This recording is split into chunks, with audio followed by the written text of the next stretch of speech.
Have you ever bought a brand new notebook, feeling a rush of excitement as you run your fingers over the smooth cover, promising yourself that this time things will be different? You tell yourself that you are finally going to master English, that you will study for 1 hour every single day without fail, and that in 6 months you will be fluent. You write your name on the first page in your best handwriting. You study hard on Monday. You study even harder on Tuesday. But then, Wednesday comes, and you are tired from work. Thursday is busy with family. By Friday, the notebook is sitting on your desk, closed and gathering dust, just like all the others before it. Does this sound familiar? If it does, please do not worry, because you are not alone, and in fact, you are in exactly the right place. Welcome back to English in Fluency. I am your host, Alex, and I am so incredibly happy that you have decided to join me today. If you are listening to this, it means that you are ready for a change. You are ready to stop wishing for fluency and start building it, brick by brick, day by day. Have you ever woken up on a gray, rainy Monday morning, listened to the sound of the rain against your window, and felt a heavy weight in your chest because you remembered that you promised yourself you would study English, but you just do not have the energy? You look at your textbooks stacked on the corner of your desk, and they look like mountains that are too high to climb. You think about the grammar rules that confuse you, the vocabulary words that slip out of your mind like water through your fingers, and you think, maybe I am just not good at languages. Maybe I should just give up. If you have ever felt this way, I want you to know that you are not alone.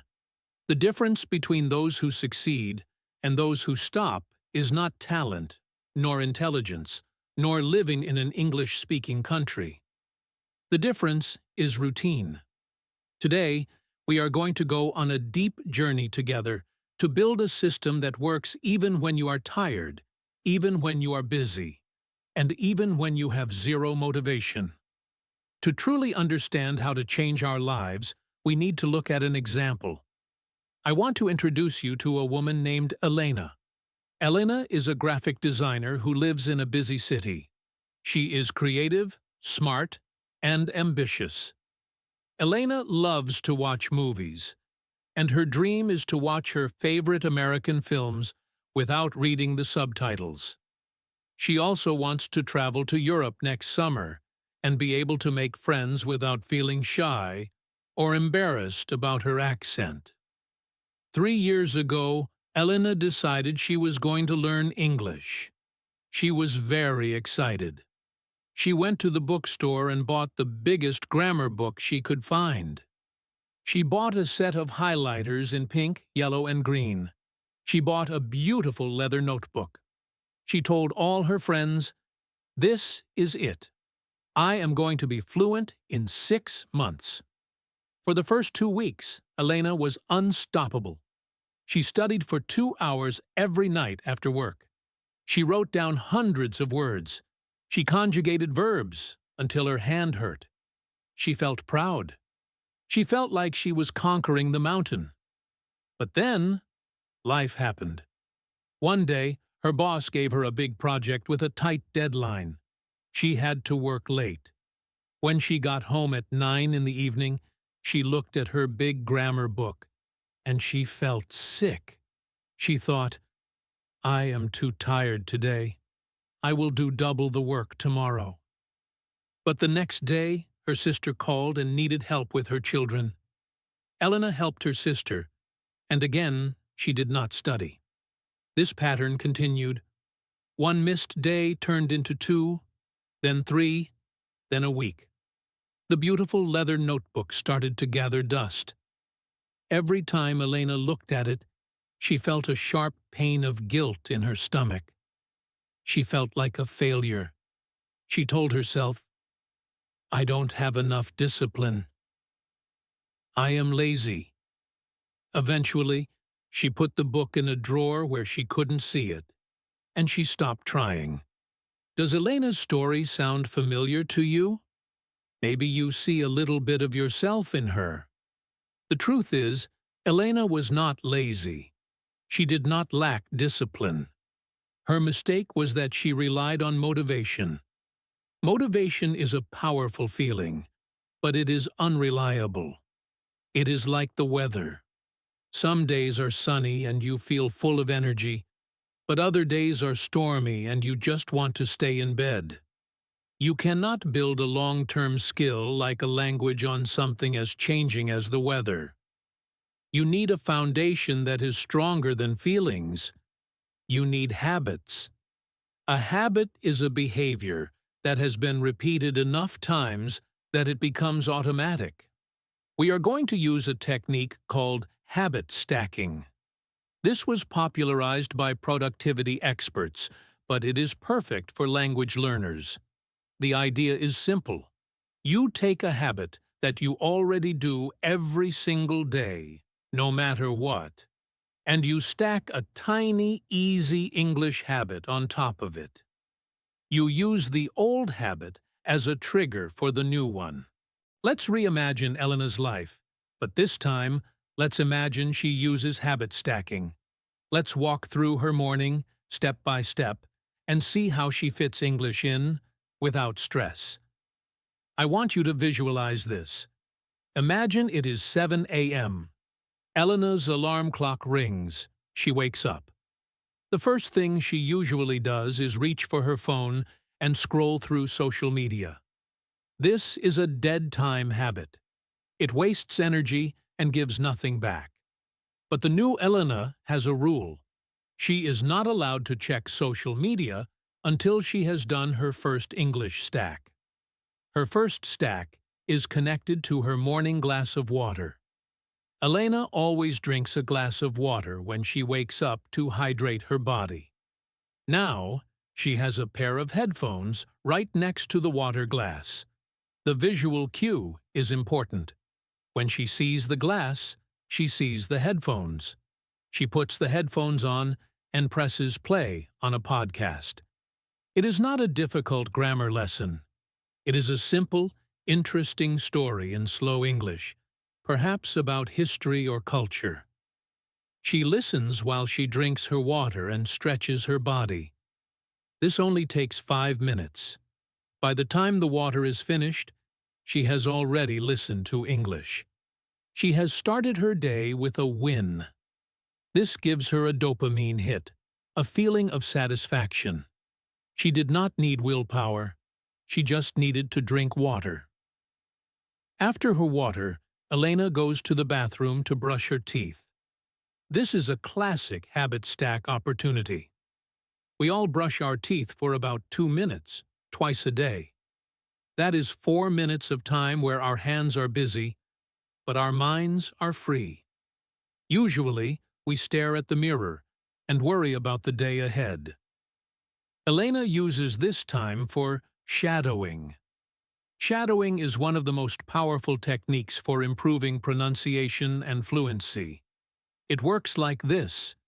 You listen to a sentence spoken by a native speaker, and you repeat it instantly, trying to copy the exact rhythm, intonation, and speed. You become a shadow of the speaker. Elena remembers a phrase she heard on the podcast while drinking her water. Let's say the phrase was, "It is important to stay consistent." Elena looks at herself in the mirror. She starts brushing. In her mind, or even whispering out loud if she is alone, she repeats, "It is important to stay consistent." She focuses on the T sounds. She focuses on the stress in the word important. She says it again, and again. She plays with the intonation. She says it angrily. She says it happily. She says it like a question. By the time she rinses her mouth, she has repeated that sentence 20 times. Her mouth muscles are warming up to the shapes of English. She hasn't even had breakfast yet, and she is already speaking. Next, Elena goes to the kitchen to make coffee. The smell of the coffee beans is rich and inviting.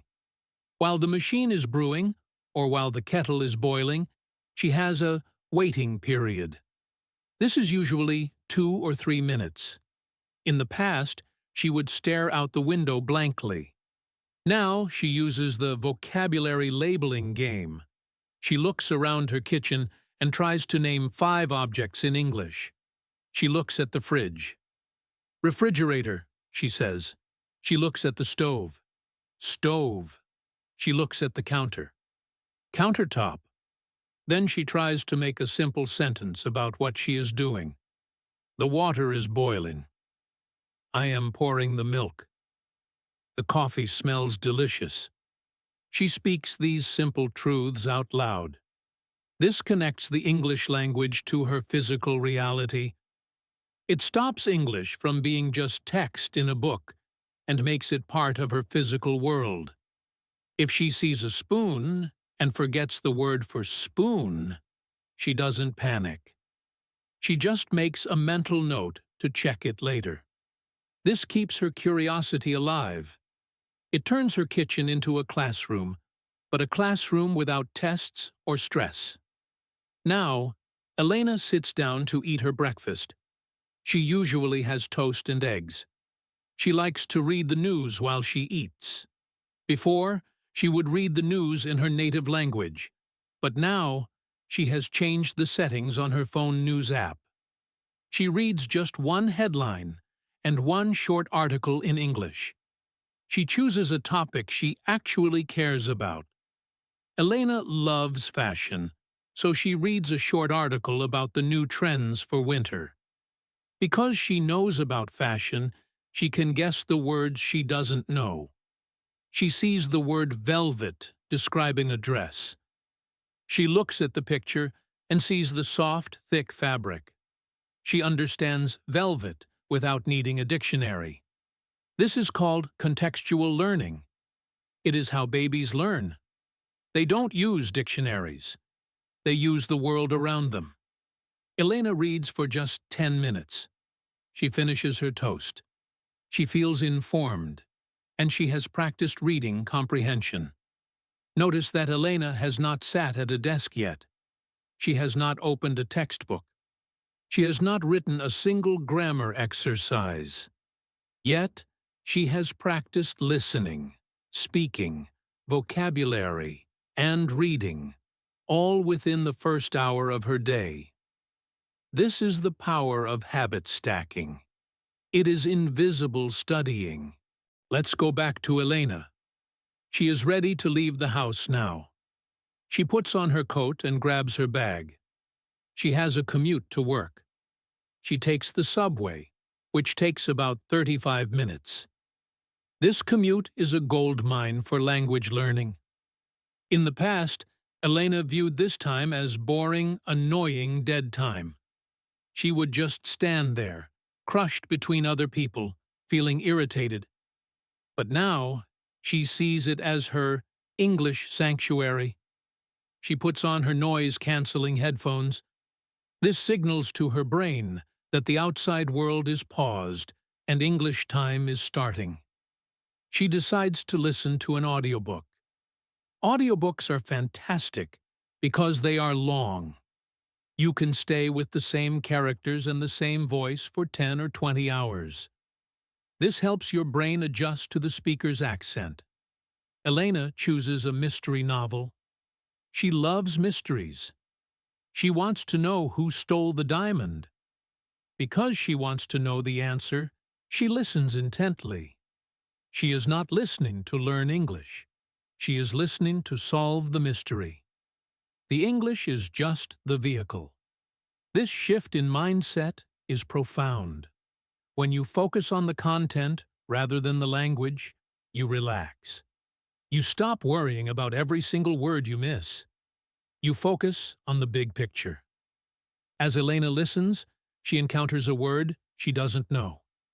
The detective in the story says, "The suspect was very elusive." Elena doesn't know elusive. She pauses for a second. Does she stop and look it up? No, that would break the flow. She guesses. The detective couldn't catch the suspect. The suspect was hard to find. So, elusive probably means hard to catch or hard to find. She keeps listening. Later in the story, the word appears again. The truth remained elusive. Ah, now she understands even better. It means something that slips away. By the end of the book, she will have heard that word 10 times in different situations. She will learn it naturally, deeply, and permanently. If she had just memorized elusive equals hard to catch from a list, she would have forgotten it in 2 days. But because she experienced it in a story, it sticks. This is how you build a vocabulary that you can actually use in conversation, not just pass a test with. While she is on the subway, looking at the advertisements on the wall, she plays another mental game. She tries to translate the slogans. She sees an ad for a dentist that says, "Brighten your smile today."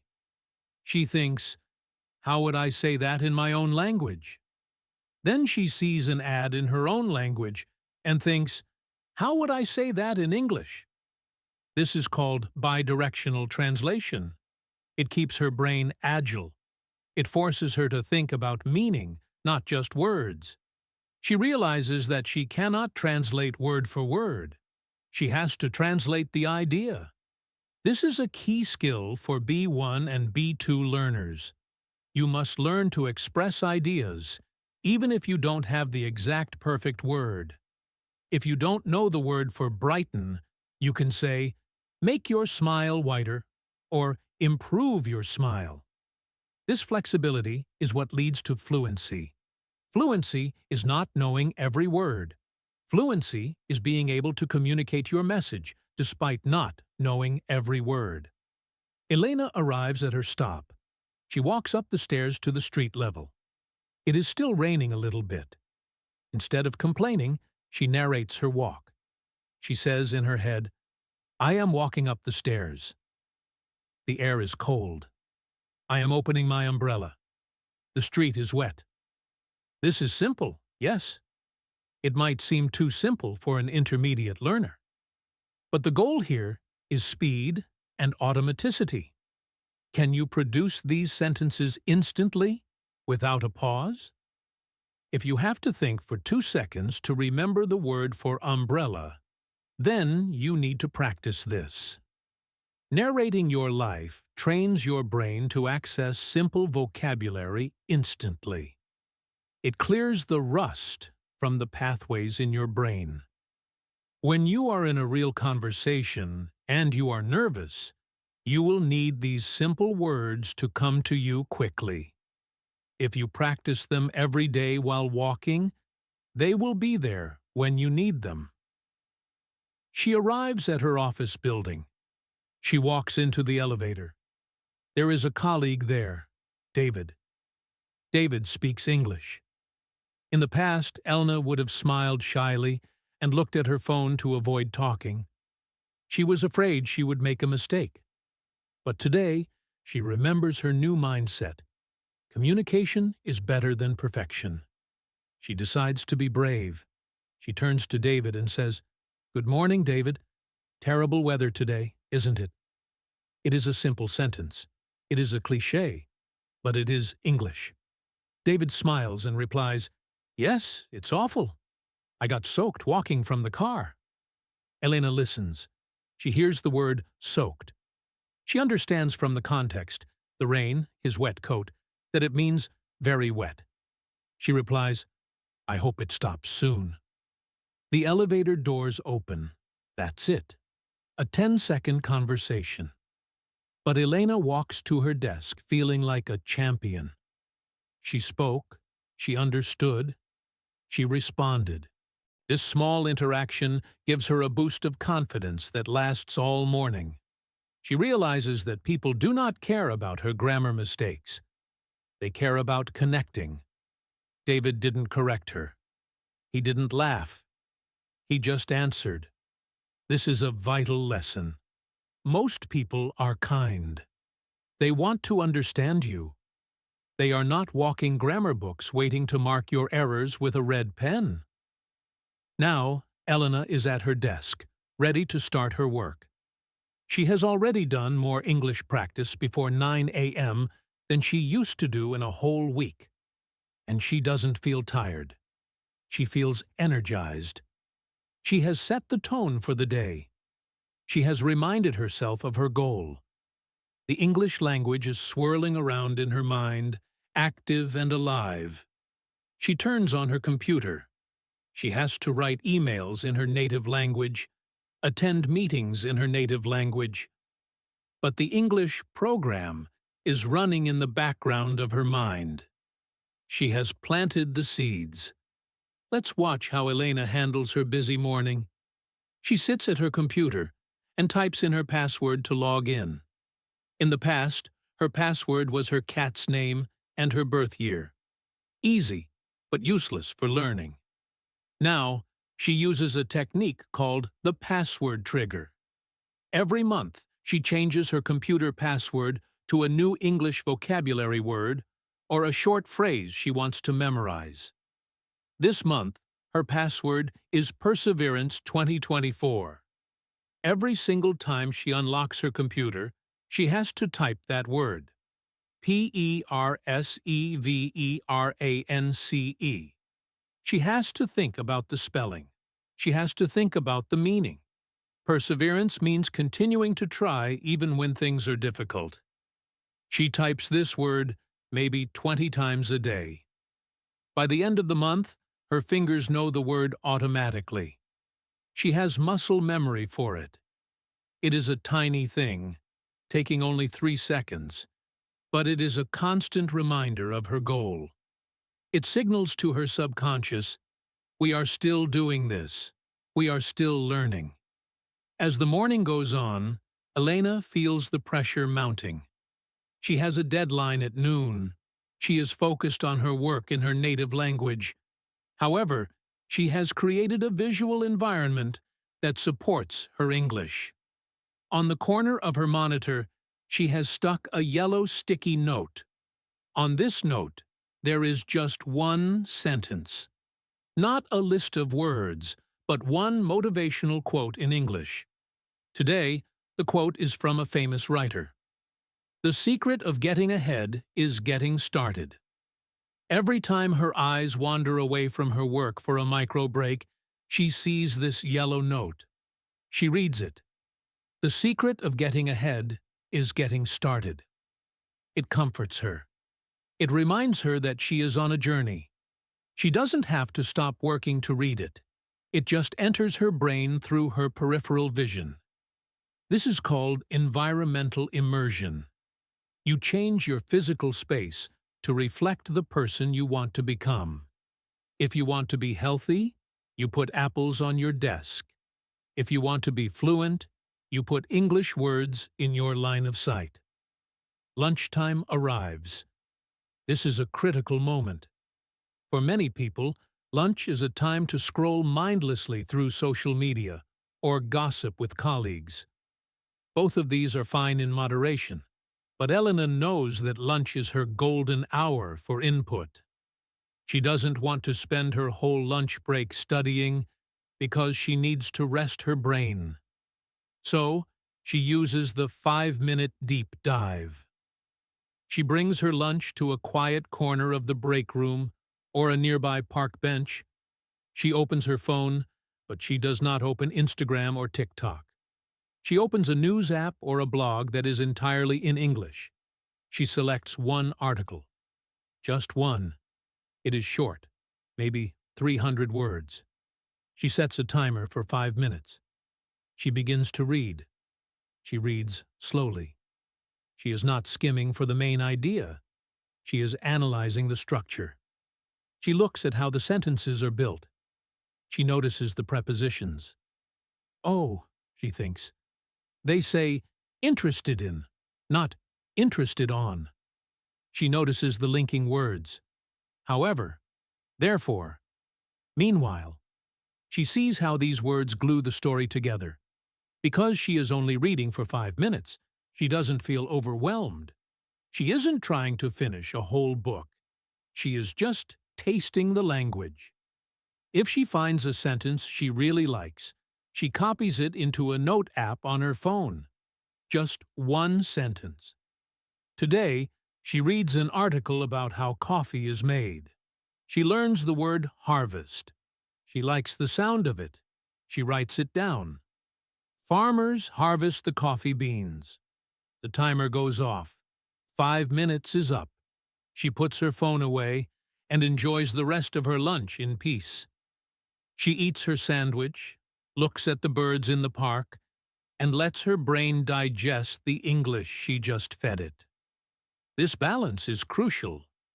If she forced herself to study for the whole hour, she would be exhausted for the afternoon.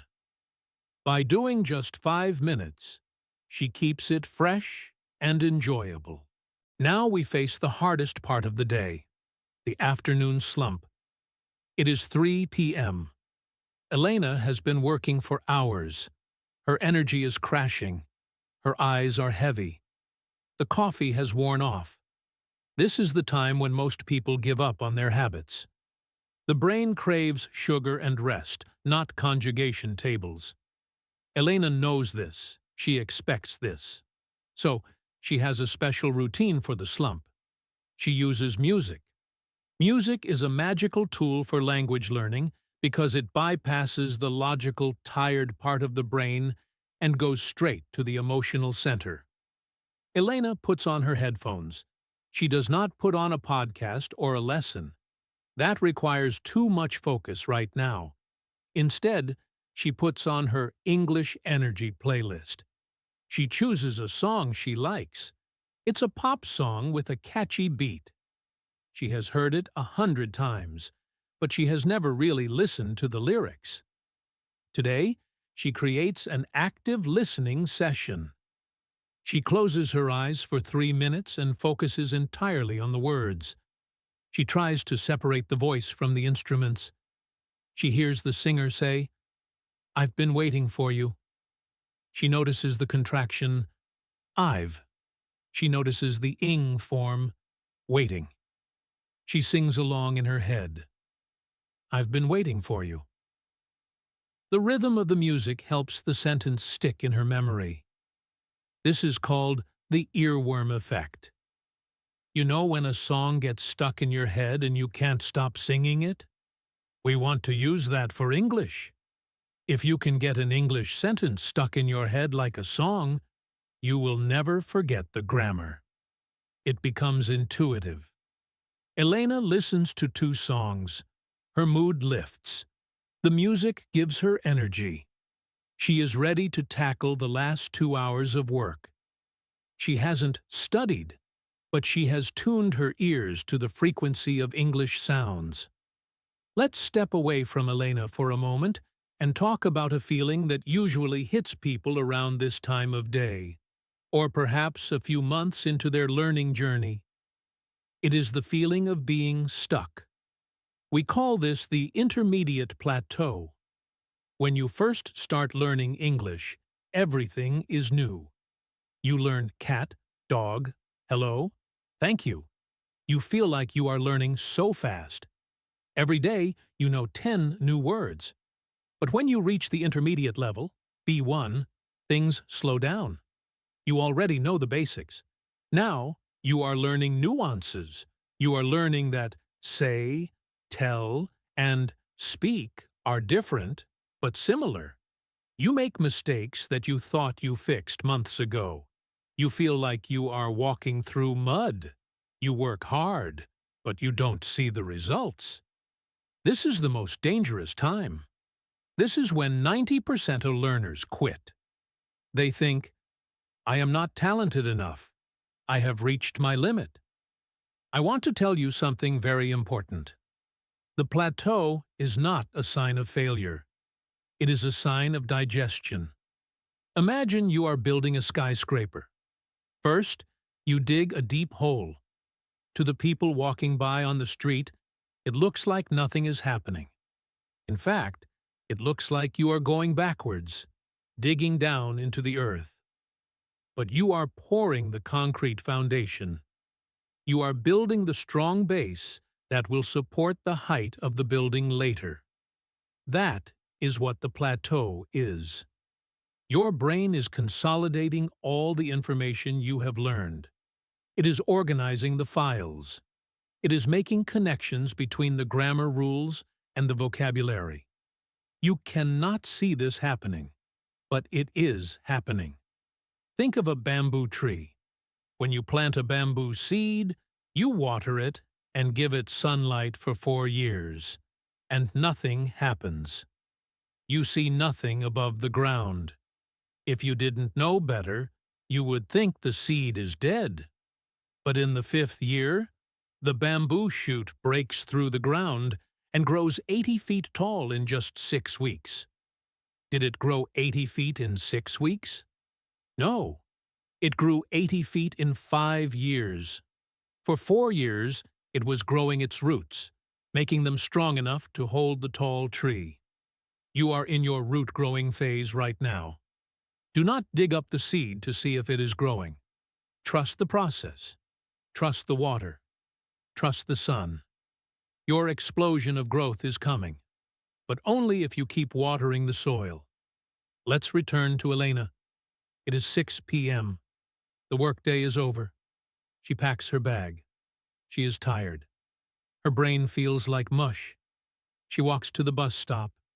In the morning, she was fresh and ready for an audiobook. Now, she just wants to close her eyes. This is where many learners force themselves to do too much. They think, I must utilize every minute. So they force themselves to do grammar drills on the bus home. They hate it, and eventually, they stop doing anything. Elena is smarter. She knows that rest is part of learning. If the brain is stressed, it cannot absorb new information. So, for her commute home, she chooses passive immersion. She puts on a podcast of 2 friends chatting in English. She does not try to understand every word. She does not pause to look up vocabulary. She treats it like background noise, like the sound of the ocean. She lets the conversation wash over her. She catches a word here, a laugh there. She understands the general topic. They are talking about movies. That is enough. She is keeping her ears open to the rhythm of the language. This type of listening is valuable because it trains your brain to be comfortable with ambiguity. It teaches you not to panic when you don't understand everything. It simulates the real world. If you move to an English-speaking country, you will hear people talking around you on the street, in shops, in cafes. You won't understand everything, and you shouldn't try to. You just need to be comfortable in the soundscape. Elena leans her head against the bus window, watches the city lights go by, and listens to the soothing voices. She is unwinding, but she is unwinding in English. She arrives home. She kicks off her shoes. She greets her cat. Now, she has a choice. She could collapse on the sofa and scroll through her phone for an hour. But she has one more small, high-impact habit to do before she relaxes completely. She goes to the kitchen to start dinner. While she is chopping vegetables, she uses the voice note technique. She has a friend, Maria, who is also learning English. They have a pact. Every evening, they send each other one voice note, maximum 1 minute long. Elena takes out her phone, opens WhatsApp, and holds the microphone button. "Hi, Maria," she says. "I am so tired today. Work was crazy. My boss was very stressed. But I am happy because I am making a delicious pasta for dinner. I hope you had a good day. Talk soon." She releases the button. Sent. That took 30 seconds. She didn't have to write perfectly. She didn't have to worry about spelling. She just spoke. This is the closest thing to a real conversation. It forces her to summarize her day, to access past tense verbs, was, had, and present continuous verbs, making. It makes her feel connected. A few minutes later, her phone dings. It is Maria. Maria says, "Hi, Elena. Pasta sounds good. I went to the gym today. I am exhausted too." Elena smiles. She is not alone in this journey. This social connection is vital. We are social animals. We learn language to connect with others. If you learn in isolation, your brain doesn't see the point. When you use it to communicate with a friend, your brain tags the language as useful for survival and social bonding. It prioritizes it. If you don't have a friend like Maria, you can do this alone. You can record a voice note to yourself. Keep a digital diary on your phone. Record yourself saying 3 things about your day. Save it. Listen to it a month later. You will be amazed at how much your voice has changed. You will hear your confidence growing. You will hear your pauses getting shorter. This is tangible proof of your progress. Dinner is ready. Elena sits down to eat. She has a rule. No studying while eating. Food is for enjoyment. But as the evening stretches out before her, the sun has gone down, the work is done, and the dishes are washed. She faces the time when willpower is at its lowest. This is the time when the brain says, "Please, no more thinking. I just want to relax." The old Elena would have turned on the TV, watched a show in her native language, and forgotten everything she learned during the day. But the new Elena knows a secret. She knows that relaxation and learning do not have to be enemies. In fact, the evening is the best time for absorption. Elena moves to her living room. She wants to watch a series on Netflix. In the past, this was a source of guilt. She felt she should be studying instead of watching TV. Now, she turns the TV into a tool. She chooses a sitcom she has seen before, perhaps Friends or The Office. Why a show she has seen before? Because she already knows the plot. She knows who falls in love, who gets the job, and who tells the joke. This means her brain is not stressing about what is happening. Instead, it can focus on how are they saying it. She changes the audio to English. Now, here is the golden question. What about subtitles? Many students ask me this. Should I use subtitles? The answer is yes, but with a rule. Elena turns on the English subtitles. Never, ever use subtitles in your native language. If you read in your native language, your brain will switch off its English hearing center. It will just read. It is the path of least resistance. But if you read in English while listening to English, you are creating a double link. You see the word and hear the word at the same time. This is powerful for spelling and pronunciation. Elena watches for 20 minutes. She laughs. She enjoys it. But she is doing one small active thing. She is holding a small notebook on her lap. She is not writing everything down. She is hunting for chunks. A chunk is a group of words that always go together. For example, she hears a character say, "I'm looking forward to it." She doesn't write look and forward. She writes the whole chunk, looking forward to it. She realizes that English speakers don't speak in individual words. They speak in chunks. How's it going? Long time no see. Make up your mind. By learning chunks, she doesn't have to think about grammar rules when she speaks. She just uses the block of Lego that she found. She finds 2 chunks in 20 minutes. That is enough. She puts the notebook away and just enjoys the rest of the episode. She has turned her lazy TV time into a highly effective input session. After the show, Elena feels sleepy. It is time to prepare for bed. This is the final frontier. The last 30 minutes before you sleep are crucial for memory consolidation. Neuroscientists tell us that the brain replays the day's events while we sleep, moving information from short-term memory to long-term memory. If you put English into your brain right before sleep, you are prioritizing it for this filing process. Elena goes to her bedroom. She does not take her phone. She wants to calm her mind. She sits on the edge of her bed and opens a different notebook, her gratitude journal. This is not a diary where she complains about her boss or worries about bills. This is a positive space. She has a goal to write just 3 sentences in English about things she is grateful for today. She writes slowly. I am grateful for the delicious coffee I had this morning.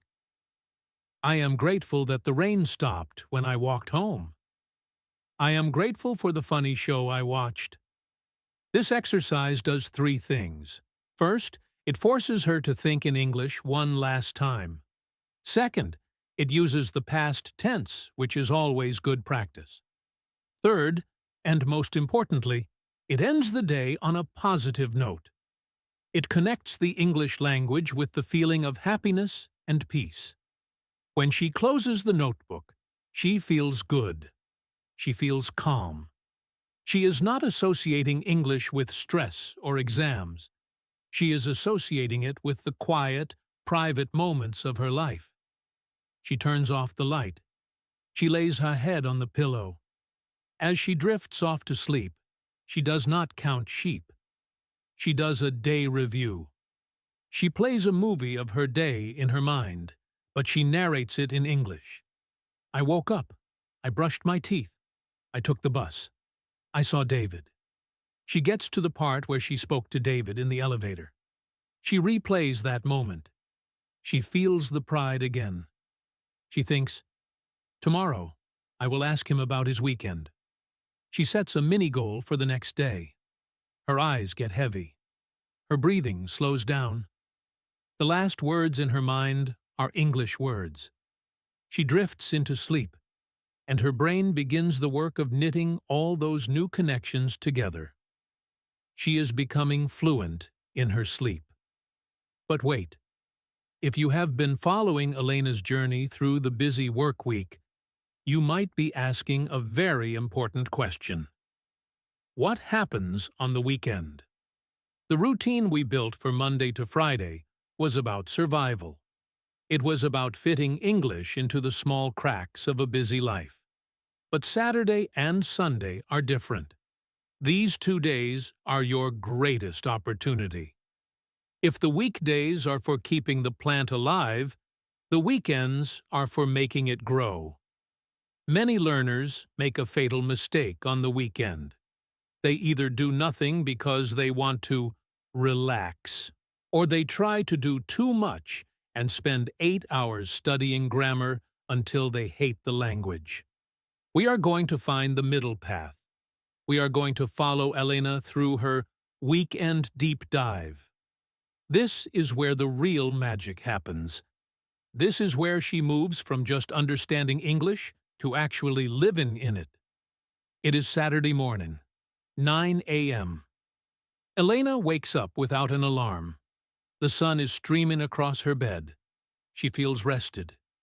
During the week, her routine is tight and fast. But today, she has the luxury of time. She does not reach for her headphones immediately. Instead, she stays in bed for 10 minutes and practices lucid thinking. She tries to plan her weekend in English, but not just with simple sentences.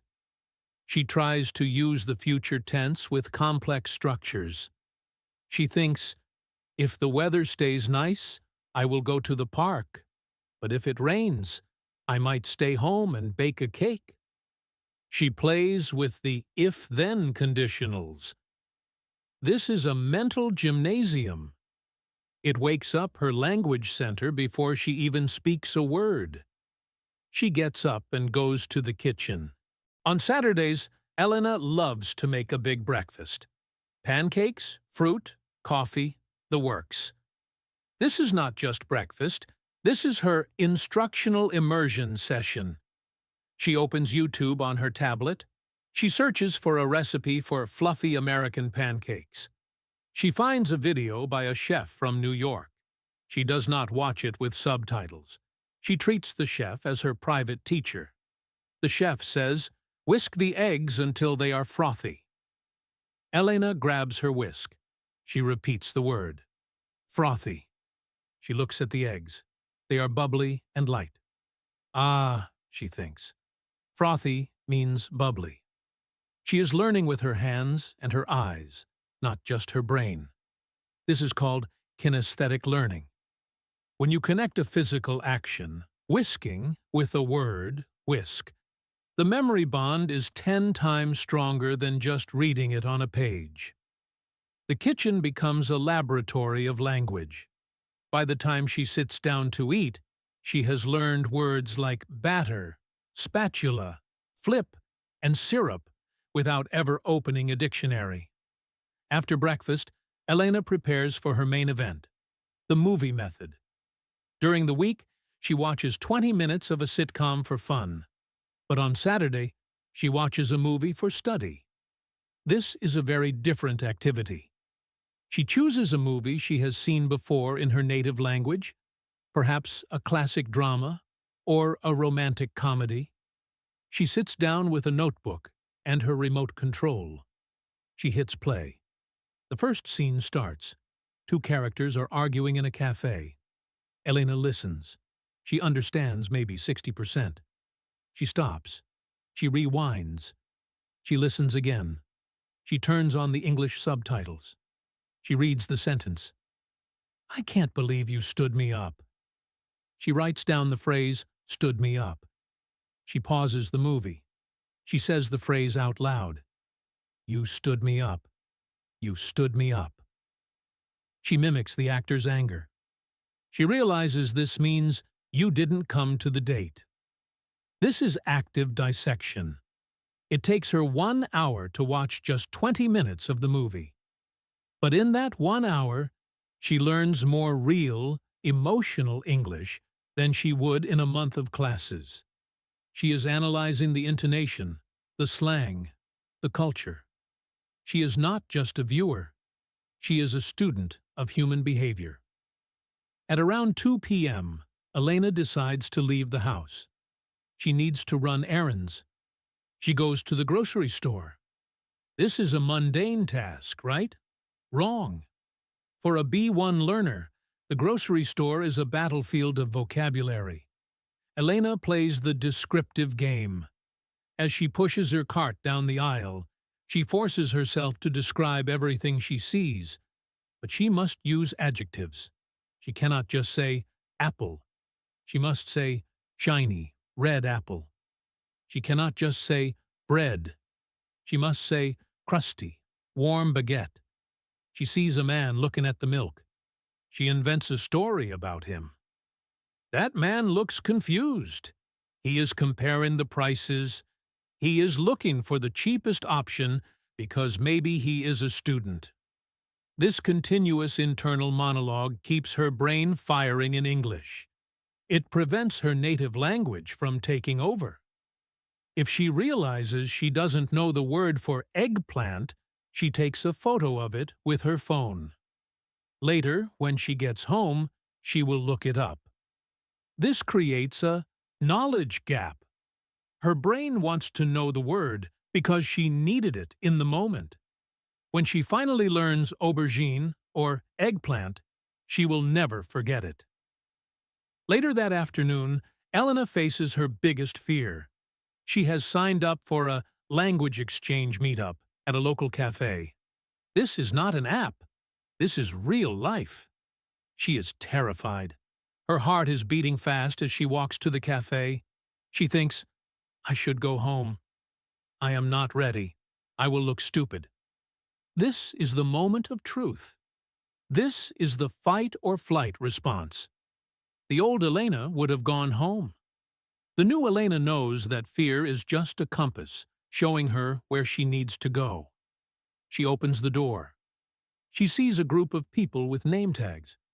She takes a deep breath. She walks up to a stranger. "Hi, I'm Elena," she says. Her voice shakes a little. The stranger smiles. "Hi, Elena. I'm Sarah. I'm from Canada." They sit down. Sarah speaks fast. Elena panics. "I'm sorry," Elena says. "Could you speak a little slower? I am still learning." This sentence is her shield. It protects her. Sarah smiles and slows down. They talk about travel. They talk about food. Elena makes mistakes. She says, "I have been to Paris last year," instead of, "I went to Paris last year." Sarah doesn't correct her. She just nods. Elena realizes something profound. Sarah is not judging her grammar. She is listening to her story. For 30 minutes, Elena sweats. She struggles. She searches for words. But she communicates. When she leaves the cafe an hour later, she feels high. She feels like she just ran a marathon. She is exhausted, but she is exhilarated. She proved to herself that she can survive in the wild. This confidence boost is worth more than 10 textbooks. It shifts her identity. She is no longer someone who studies English. She is someone who uses English. Sunday is different. Sunday is for rest and reset. Elena sleeps in again. She knows that the brain needs downtime to process all the input from Saturday. She spends the morning doing something very gentle. Reading for pleasure. She picks up a graded reader. This is a book written specifically for language learners. It uses simple vocabulary, but tells a compelling story. She makes a cup of tea, sits in her favorite armchair, and reads. She does not stop to look up words. She just flows with the story. She reads for an hour. It feels effortless. This reminds her that English can be a source of joy, not just work. In the afternoon, she does her weekly review. She opens her notebook. She looks at all the words she wrote down during the week. The words from the subway ads, the words from the Netflix show, the words from the grocery store. She has a list of about 20 new words. She does not just read them. She creates a memory palace. She imagines her house. She places the word elusive on her front door. She places the word harvest on her kitchen table. She places the word stood me up on her sofa. She walks through her house in her mind, visiting each word. This visualization technique anchors the vocabulary in her spatial memory. It turns a boring list into a 3D experience. She reviews her goals for the next week. Next week, she writes, I will record a 2-minute video of myself speaking. She sets the bar higher. She is constantly challenging herself to step just 1 inch outside her comfort zone. We are now approaching the end of our journey, but we cannot finish without discussing the ultimate test. You can listen to podcasts for a year. You can write in your journal every night. You can shadow until your pronunciation is perfect. But eventually, you have to leave the simulator and fly the plane. You have to use English when the stakes are real. This is where most people freeze. They have passive fluency. They understand everything. But active blockage. They cannot speak. I want to tell you one final story about Elena. 6 months after she started her habit-stacking routine, this is the story of her breakthrough moment. It was a Tuesday afternoon. Elena was at the train station in her city. She was waiting for her train to go home. The station was crowded and noisy. Suddenly, She saw a woman looking at the ticket machine with a look of total panic on her face. The woman was holding a map. She looked around, distressed. She was clearly a tourist. Elena's heart started to pound. This was it. This was the moment she had trained for. Her brain screamed, "Don't get involved. Look at your phone. Pretend you don't see her." The fear of making a mistake was strong. But then Elena remembered her routine. She remembered the sticky note. Communication is better than perfection. She remembered the feeling of success at the cafe meetup. She took a step forward. Then another. She walked up to the woman. "Excuse me," Elena said. "Do you need help?" The woman turned around, her face flooding with relief. "Oh, thank God," the tourist said in fast native English. "I am trying to get to the airport, but this machine is broken, and I don't know which train to take. My flight leaves in 2 hours, and I'm terrified I'm going to miss it." Elena's brain froze for a split second. The woman spoke very fast. Elena didn't catch every word. She didn't understand terrified, but she understood airport, broken, and flight leaves. She took a deep breath. She didn't try to use complex grammar. She kept it simple. "Okay," Elena said calmly. "Don't worry. The airport train is number 4. It is on that platform." She pointed to platform 4. "Platform 4?" the woman asked. "Are you sure? The sign says something else." Elena looked at the sign. It was confusing. She had to explain a change in the schedule. This was hard. She had to use the word cancelled and transfer. She searched her mind. She remembered a news article she read 3 months ago about train strikes. "The direct train is cancelled," Elena said. "You must take the train to Central Station and then change. Transfer there." "Oh, no," the woman said.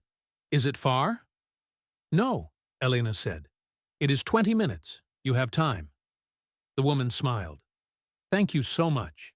You saved my life. Your English is excellent, by the way." Elena stood there, stunned. "Thank you," she whispered. The woman ran to platform 4. Elena watched her go. She stood in the middle of the busy station, and she felt tears prickling her eyes. Not tears of sadness, but tears of pure joy. She had done it. She had solved a real-world problem using nothing but sound waves coming out of her mouth. She realized that the woman didn't care about her accent. She didn't care that Elena used a simple verb instead of a complex one. She just cared that Elena helped her. We have traveled a long road with our friend Elena. We have seen her build her morning rituals, survive the office, master the grocery store, and even help a stranded tourist. She has reached a level of comfort. She can survive. But surviving is not the same as thriving. Now, Elena faces the boss level of language learning. The dinner party. This is where many B1 and even B2 students feel completely lost. It is one thing to talk to a teacher who speaks slowly. It is another thing to talk to a stranger one-on-one. But sitting at a table with 4 or 5 native speakers who are laughing, interrupting each other, using slang, and making cultural references, that is the ultimate challenge. It can feel like being in a washing machine of words. You spin around, trying to catch a sentence, but by the time you understand it, the topic has changed. Today, we are going to walk with Elena into this storm and learn the anchor technique that will keep her steady. Imagine it is a Friday evening. Elena has been invited to a dinner by her friend Sarah, the Canadian woman she met at the cafe. Elena is excited, but also terrified. She knows there will be other native speakers there. She dresses up, puts on her favorite perfume to feel confident, and arrives at the apartment. The music is playing. People are holding drinks. The atmosphere is loud. Elena walks in. Sarah introduces her to a group of 3 people: Mark, excitement, and Jenny. They all say hello warmly. But then the conversation starts. Mark tells a story about his cat. He speaks incredibly fast. He uses phrasal verbs like freaked out, knocked over, and wound up. Jenny laughs and interrupts him. They make a joke about a TV show Elena has never seen. Elena stands there, holding her glass of water. She feels her smile freezing on her face.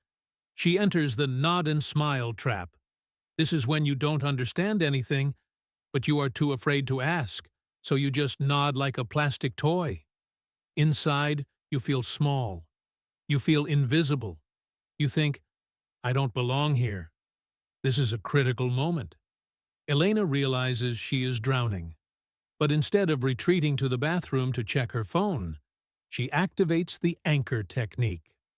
She stops trying to understand every single word. That is impossible in this environment. Instead, she listens for one keyword, the anchor. She hears Mark say, veterinarian. Okay, the topic is the vet. She waits. She hears expensive. Okay, the vet is expensive. She hears $300. She doesn't need to know the details of the cat's illness. She just needs the anchor. She waits for a tiny pause in the conversation. She doesn't try to tell a long story. She just throws a small question based on the anchor. She looks at Mark and asks, is it expensive to have pets in this city? The room stops for a second. Mark turns to her. Oh, totally. It's insane. Last year I spent... And he is off again. But now, Elena is part of the circle. She contributed. She didn't just nod. She steered the conversation. This small victory relaxes her. She realizes she doesn't need to be the star of the show. She just needs to be a supporting actor. She listens for the next anchor. Later in the evening, something even harder happens. Someone tells a joke. Everyone bursts out laughing. Elena didn't get it. It was a play on words, a pun. Puns are the hardest thing to translate. She feels that hot flush of embarrassment. Does she fake laugh? No. Faking is dangerous because someone might ask, why was that funny? And then you are caught. Elena decides to use social honesty. She waits until the laughter dies down, smiles, and says to the person next to her, I think I missed the punchline. My English brain is a bit slow tonight. Why was that funny? The person explains the joke. Oh, because bark means the sound a dog makes, but also the skin of a tree. Elena laughs. Ah, I get it now. That is clever. By asking, she turned a moment of exclusion into a moment of connection. The person next to her feels helpful. Elena learns a new double-meaning word. She realizes that people respect honesty more than they respect fake fluency. Being the curious foreigner is actually a charming role to play. It takes the pressure off. You are allowed to ask questions that native speakers cannot ask. You are allowed to say, what does that slang word mean? Use this license. It is your superpower. The night ends. Elena is exhausted, far more tired than after a day of work. Listening to a group conversation burns a huge amount of glucose in the brain. She goes home. She does not beat herself up for the jokes she missed. She celebrates the question she asked. She writes in her journal, tonight, I survived the dinner party.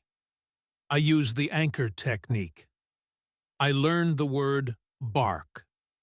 I am proud. This resilience is what builds the bridge to C1. Advanced. You have to be willing to be uncomfortable in social groups over and over again, until one day, the noise slows down and you hear the music. We are now moving into the final frontier of Elena's transformation, the professional leap. We have conquered the home, the street, and the social gathering. But there is one place where the stakes are higher than anywhere else: the workplace.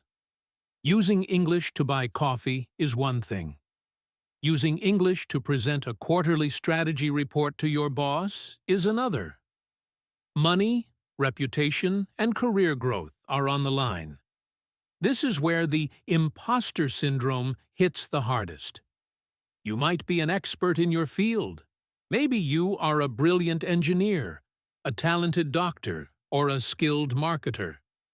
But when you switch to English, you feel like a junior intern. You lose your sophisticated vocabulary. You feel like you cannot express your intelligence. This frustration is real, and it stops many talented people from taking international jobs. Let's see how Elena handles her first big professional challenge. Elena's boss calls her into his office on a Monday morning. "Elena," he says, "our partners from the UK are coming next week. I want you to present the new design concepts to them. You know the project better than anyone." Elena's stomach drops. Present? In English? To British clients? Her first instinct is to say no. She wants to say, "Please, let David do it. He speaks better." But she remembers her promise to herself. She remembers the woman at the train station. She remembers her identity shift. "I am a speaker." "Okay," she says, her voice trembling slightly. "I will do it." She has 7 days to prepare. A novice learner would write a script and try to memorize it word for word. This is a disaster waiting to happen. If you memorize a script and you forget one word in the middle, the whole wall collapses. You freeze. You panic. Elena knows better. She uses the bullet point and record method. She writes down the main points she wants to make. Not full sentences, just keywords. Modern minimalism. Blue for trust. User feedback very positive. Then she takes out her phone. She hits record. She looks at the first bullet point. She tries to speak about it for 30 seconds. She improvises. She listens to the recording. It sounds terrible. She says and ah too much. She hates the sound of her voice. This is normal. Everyone hates their recorded voice. She deletes it. She tries again. She does this 10 times for each slide. By the 10th time, her phrasing is smooth. She is not reciting a script. She is expressing an idea she has practiced. She finds a phrase she likes. This color conveys a sense of stability. She writes that phrase down. That is a power chunk. She collects 5 or 6 power chunks to sprinkle into her presentation. 2 days before the meeting, she does a dress rehearsal. She puts on her work clothes. She stands in her living room. She connects her laptop to her TV. She stands up and delivers the presentation to her empty sofa. She uses her hands. She smiles. She practices eye contact with the cushions. This is important because physical body language affects your voice. If you practice sitting down, you will sound different when you stand up. She times herself. She creates an emergency kit for her mind. She asks herself, what if I forget a word? She decides on a phrase to use. Let me rephrase that. Or, the word escapes me, but what I mean is. Having these safety nets makes her feel secure. She knows that even if she freezes, she has a way out. The day arrives. The meeting room is glass and steel. The British clients are sitting there wearing expensive suits. They look serious. Elena stands up. Her hands are shaking. She puts them on the table to steady them. She takes a deep breath. She looks at them and smiles. Good morning, everyone.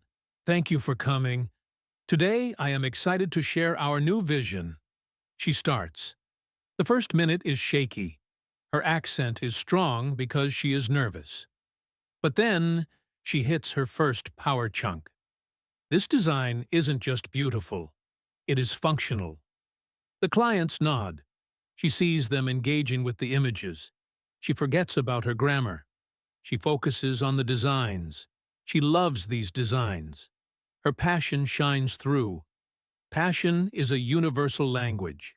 It cuts through accent and vocabulary gaps. If you care about what you are saying, people will listen. She finishes. Are there any questions? One of the British men asks a question using very complex vocabulary. Regarding the scalability of the vector assets, have you considered the implications for high-resolution print media? Elena pauses. She understood print media and high-resolution.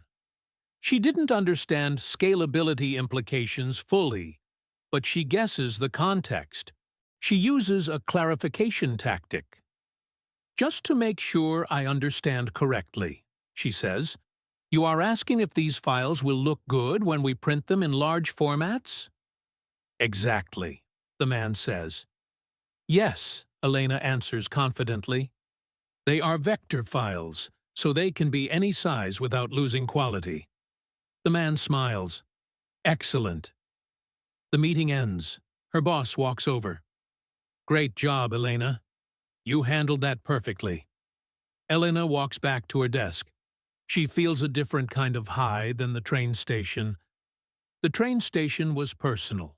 This is professional.